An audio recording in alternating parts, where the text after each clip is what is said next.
आता क्रांती चौकात आहोत। क्रांती चौकातनं हा धारूरचा किल्ला अगदी जवळ आहे, येथून आपण जाऊ शकतो। अतिशय वैभवसंपन्न काळ अनुभवलेला हा धारूरचा किल्ला म्हणजे राष्ट्रकूट काळातील एक प्रसिद्ध असं ठिकाणच म्हणायला हरकत नाही। बीड जिल्ह्यातील धारूर एक प्रसिद्ध शहर राष्ट्रकूटांच्या काळात प्रसिद्ध होते। त्या शहराचे संरक्षण करण्यासाठी महादुर्ग नावाचा किल्ला बांधण्यात आला। या किल्ल्यात भर घालून त्यानंतरच्या राज्यकर्त्यांनी हा किल्ला वेळोवेळी मजबूत करत गेले। धारूरचा किल्ला हैदराबादच्या निजामाच्या ताब्यात असल्यामुळे स्वातंत्र्य मिळस्तोपर्यंत हा किल्ला सुरू होता। त्यामुळे आज देखील हा किल्ला पाहताना गडावरील वास्तू आणि बांधकाम आपल्याला बऱ्यापैकी शाबूत असणं हे दिसून येतं। प्रतिष्ठान म्हणजेच पैठण ही सातवाहनांची राजधानी होती। राज्यातील सर्व रस्ते राजधानीकडे जातात, त्यामुळे या रस्त्यावर असलेल्या धारूर गावाची बाजारपेठ ही खूप भरभराटात आली आणि नंतर राष्ट्रकूटांनी धारूरचा येथे किल्लाच बांधला। महादुर्ग नावाने हा किल्ला ओळखला जात होता। त्याच्यानंतर येथे चालुक्य, देवगिरीचे यादव यांनी राज्य केले। यादवांचा शेवट झाल्यावर बहामनी सुलतानी काळात धारूर हे व्यापारी केंद्र म्हणून भरभराटीत आले आणि बहामनी घराण्याचा 9वा राजा महमद शाह बहामनी याने गुलबर्ग्याची राजधानी बिदरला हलवली। बिदर हे राजधानीचे ठिकाण असल्यामुळे त्यावेळेस उदगीरचे देखील महत्त्व वाढले आणि नंतर ज्या झालेल्या 5 शाया यामधील याने बरीदशाहीची स्थापना केली आणि बिदर राजधानी असलेल्या बरीदशाहीच्या काळातील धारूर हा किल्ला त्या काळात एक प्रमुख किल्ला म्हणून गणला जाऊ लागला। ह्या किल्ल्याला त्या काळातील एक सेंटर म्हणायला हरकत नाही, कारण की या किल्ल्याच्या परिघात अनेक लढाया पुढे झाल्या। बरीदशाहीच्या पाडावानंतर आदिलशाही आणि निजामशाही यांच्यात देखील या किल्ल्यावरनं खूप वेळा भांडणं झाले। ह्या किल्ल्याचे महत्त्व ओळखून खूप वेळा ह्याच ठिकाणी खूप युद्ध का झाले याचं कारण आपल्याला याच्या तिथे गेलेल्या रचनेवरनं समजते। आपण ज्यावेळेस हा धारूरचा किल्ला पाहतो त्यावेळेस आपल्याला येथील काळजाला धस्स करणारी एक घटना आठवते, म्हणजे पन्हाळ्याच्या युद्धाच्या नंतर छत्रपती शिवराय आणि नेताजी पालकर यांच्यात जो मतभेद झाला आणि नेताजी पालकर हे मोगलांना जाऊन मिळाले आणि त्यावेळेस नेताजी पालकर हे धारूरच्या किल्ल्यात राहत होते। पण त्याच काळात छत्रपती शिवरायांनी आग्र्याहून औरंग्याला तुरी देऊन राजगडावर पुन्हा एक आपले शुभ पाऊल ठेवले। एक छत्रपती शिवराय हातातनं गेले, पण प्रति छत्रपती शिवराय असणारे नेताजी पालकर हातातनं जाऊ नये, यामुळे औरंग्याने जयसिंगांना ताकीद दिली की नेताजी पालकरांना धारूरच्या किल्ल्यात अटक करावी आणि येथेच ही काळी घटना घडली।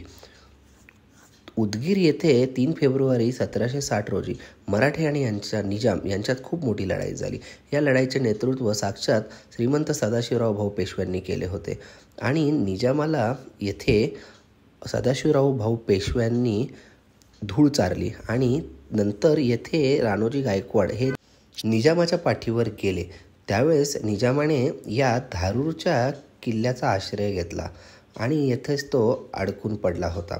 मराठ्यांनी या लढाईत निजामाचा सपशेल पराभव केला होता आणि त्याच्यानंतर 1795ला खर्ड्याच्या लढाईनंतर देखील धारूर किल्ला काही काळ मराठ्यांच्याच ताब्यात होता। नंतर निजामाने हा किल्ला पुन्हा जिंकला आणि स्वातंत्र्यप्राप्तीपर्यंत हा किल्ला निजामाच्याच ताब्यात होता।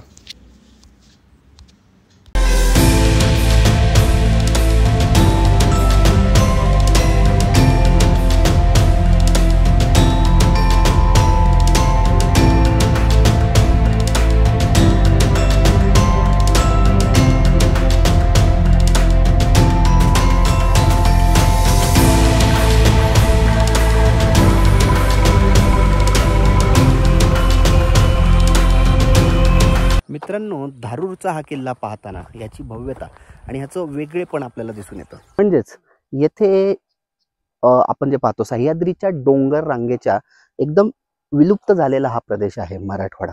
येथे आपल्याला मोठे मोठे डोंगर नाही दिसत, सलग पठार दिसतात, पण एका पठारावर असणारा हा किल्ला तिन्ही बाजूनी हा खंदकाच्या किंवा आपण म्हणूयात एक नैसर्गिक खंदक म्हणून या पठाराच्या वेगळ्या झालेल्या उंचीचा फायदा येथे आपल्याला घेतलेला दिसतो। अत्यंत भव्य असणारे हे खंदक आपण पाहू शकतो।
धारूर हा बीड जिल्ह्यातील एक प्रमुख आणि भव्य असा किल्ला आपण म्हणू शकतो.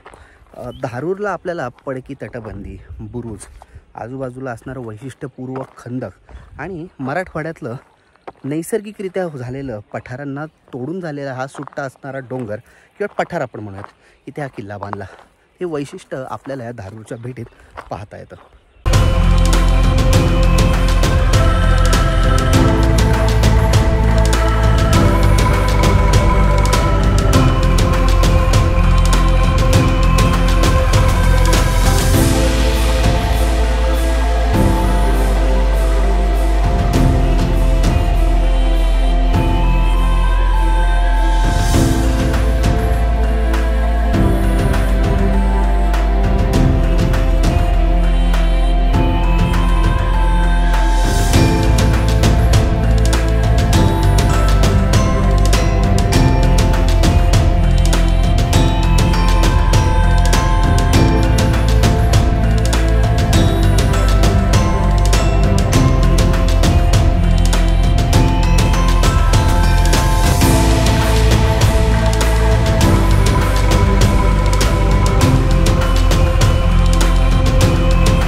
पैठण अर्थातच प्रतिष्ठान ही जी त्या काळातली पंढरी होती किंवा आपण म्हणूयात भारताची संपूर्ण हिंदुस्थानची राजधानी, त्याच्या नजदीक असणारा हा धारूर किल्ला म्हणजे त्या काळातील एक प्रतिष्ठेचं वैभव.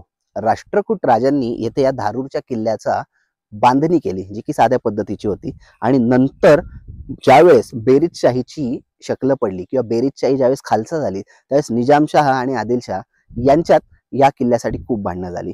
अर्थातच आदिलशहाच्या संस्थापकाने यानी किश्वर खान त्याने या किल्ल्याला खूप स्वतःच्या ताब्यात घेण्यासाठी डोकं लावलं, पण अंतर्गत दबावामुळे किंवा अंतर्गत भेदाभेदीमुळे त्याला हा किल्ला गमवावा लागला आणि अर्थात हा निजामशाहीकडे आला.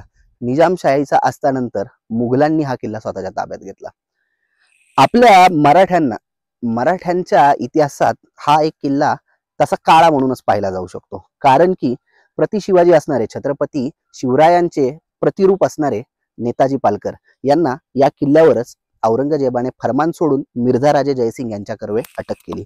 त्याचा इतिहास असा की ज्या वेळेस छत्रपती शिवराय पन्हाळा किल्ला अर्थातच पुरंदरच्या तहानंतर पन्हाळा किल्ला घ्यायला मुघलांच्या वतीने आदिलशहाकडे भांडायला गेले, किल्ला घ्यायला, आदिलशहाशी लढाई करायला, त्यावेळेस नेताजी पालकरांच्या चुकीमुळे आपले 1000 मावळे कापले गेले आणि ह्या त्यांच्या बोलाबोलीमध्ये नेताजी पालकरांना राग येऊन ते मुघलांकडे गेले. अर्थात ही लढाई होती का हा एक बनाव होता किंवा ही भांडणं होती की बनाव होता हे आपण सांगू शकत नाही, कारण की असंही असं म्हणतात इतिहासकार की नेताजी पालकर तिकडे जाण्यामागचं कारण म्हणजे आपल्याला मुघलांच्या गोटातली खबर कळणे हाच होता. परंतु आग्रा स्वारीनंतर छत्रपती शिवराय आग्र्यावरून निसटून औरंग्याच्या हातावर तुरी देऊन पुन्हा एकदा महाराष्ट्रात परतले. त्यावेळेस एक छत्रपती शिवराय आपल्या हातातून गेलेत, पण दुसरे प्रतिशिवाजी आपल्या हातातून जाऊ नये म्हणून औरंग्याने फरमान सोडून येथे या धारूर किल्ल्यावरच मुघलांच्या गोटात असणाऱ्या नेताजी पालकरांना, मिर्झा राजे जयसिंगाला आणि दिलेर खानाला अटक करण्यास सांगितले आणि इथूनच त्यांना कैद करून दिल्लीकडे नेण्यात आले. खरड्याची लढाई आपण जी म्हणतो 1795ला खरड्याच्या लढाईत जो एक मराठ्यांनी सामूहिक किंवा मराठ्यांचा शेवटचा सगळ्यात मोठा विजय जो की निजामाविरुद्ध होता, त्यावेळेस या धारूरच्या किल्ल्यालाच निजामाचे सरदार आश्रयास आले होते. परंतु इथे देखील मराठ्यांनी त्यांना पिटाळून लावून हा संपूर्ण किल्ला मराठा साम्राज्याच्या ताब्यात आणला. अर्थातच थोड्या दिवसांनी पुन्हा एकदा निजामाकडे जाऊन भारत स्वतंत्र होतोपर्यंत निजामाकडेच हा किल्ला होता. आज जरी हा किल्ला आपण पाहिला तरी येथील भग्न अवशेष आपल्याला सांगतात की हा त्या काळात किती भव्य असू शकेल. आपण ज्यावेळेस येथे येऊ तेव्हा व्यवस्थित माहिती घेऊनच ह्या किल्ल्याचा आपण अभ्यासपूर्ण दौरा करू.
माझ्या मागे ही गोडी दिंडी आपण पाहतो. याची संरचना पाहता राष्ट्रकूटांच्या काळात जी स्थापत्यशैली प्रगत झाली होती पाहण्याच्या संदर्भात ती नाकारायला इथे हरकत नाहीये. आणि ही गोडी दिंडी त्याच काळात बांधली असावी असं आपण एक काय इथे लावू शकतो.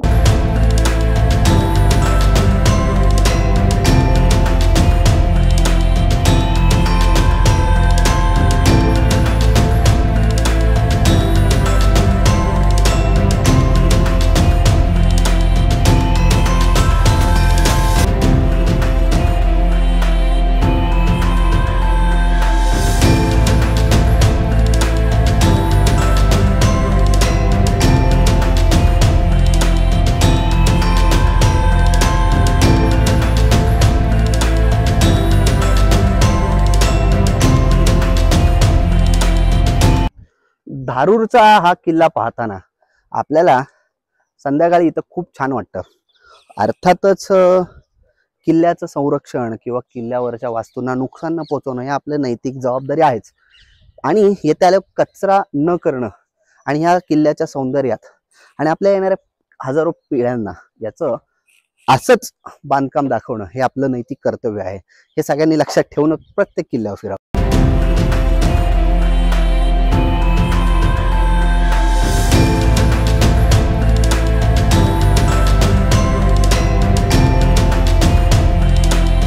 माझ्या मागे हे खंदक आपण पाहू शकतो. आता जरी कोरडा असलं तरी इतिहासाच्या राबत्याच्या काळात अर्थातच येथे हे खूप भयावह असणार आहे, कारण की येथे सुसरी आणि मगरी पाळलेल्या असत. पुढे शत्रूला याचा किती धोका असायचा हे आपल्याला इतिहास काळातल्या काही घटनांवरनं माहितीच आहे.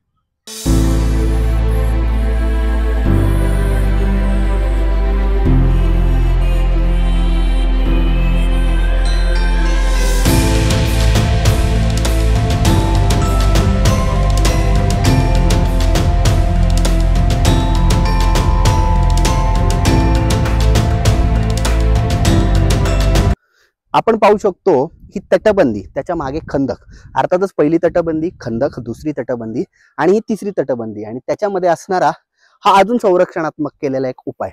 आपण इतिहास काळातील किल्ल्यात दुहेरी तिहेरी तटबंद्या पाहतो. अर्थातच संरक्षणात्मक दृष्ट्याने केलेली ही रचना आपल्याला लक्षात येते.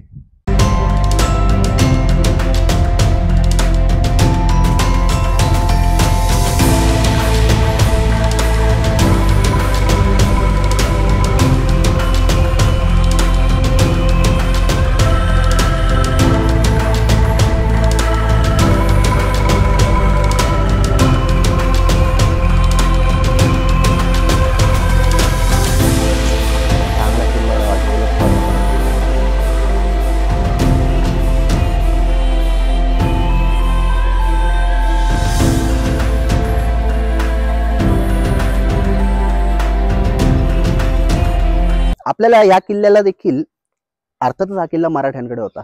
मग आपल्याला गोमुखी बांधणीचं प्रवेशद्वार येथे देखील पाहायला मिळेल याची शाश्वती मला होतीच किल्ल्यावर येताना. तर आपण म्हणू शकतो की हे जो बुरुज हा दरवाजाच्या समोर आणलाय, ही गोमुखी बांधणीचा किंवा जिबीचा दरवाजा हा आपल्या छत्रपती शिवरायांच्या स्थापत्य शैलीचा एक विशेष म्हणून संपूर्ण जगात प्रसिद्ध आहे. तर आपण या किल्ल्यावर देखील पाहू शकतो.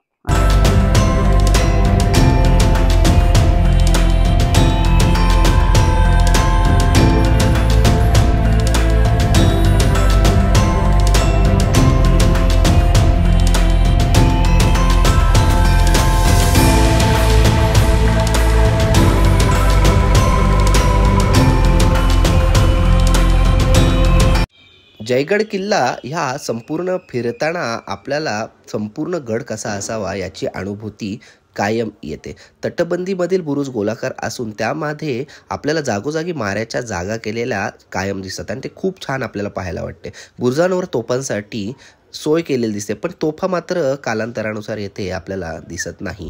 आपल्याला दरवाजाच्या बाहेरील खंदकामधील दरवाजातून आत गेल्यावर खंदकाच्या टोकाकडील भागात देखील पायऱ्या दिसतात. येथून खालच्या भागात जाता येते आणि जांभ्या खडकात आपल्याला तिथे कोरलेली एक गुहा दिसते. या गुहेत मोहमाया देवीचे मंदिर असून ग्रामस्थ असलेल्या गाडगे यांची ती कुलदेवता आहे. समुद्रकाठापर्यंत उतरल्यावर एक लहान दरवाजा तसे बुरुज देखील आपल्याला पाहायला मिळतात. आपण हा जयगड किल्ला पाहायला गेल्यावर 1.5 ते 2 तासाचा वेळ काढून अगदी व्यवस्थितपणे अवलोकन करून हा किल्ला पाहावा.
माझ्या मागे असणारी बाव ही जी आपण पाहतोय ही 12ही महिने अशीच फुललेली असते आणि इथे पाणी आपण पाहिलं आपल्याला खूप छान वाटतं. संध्याकाळच्या वेळेस अर्थात मी आता किल्ला बघत आहे, त्यामुळे खूप नयनरम्य असं इथे आपल्याला फील होत आहे.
करावा.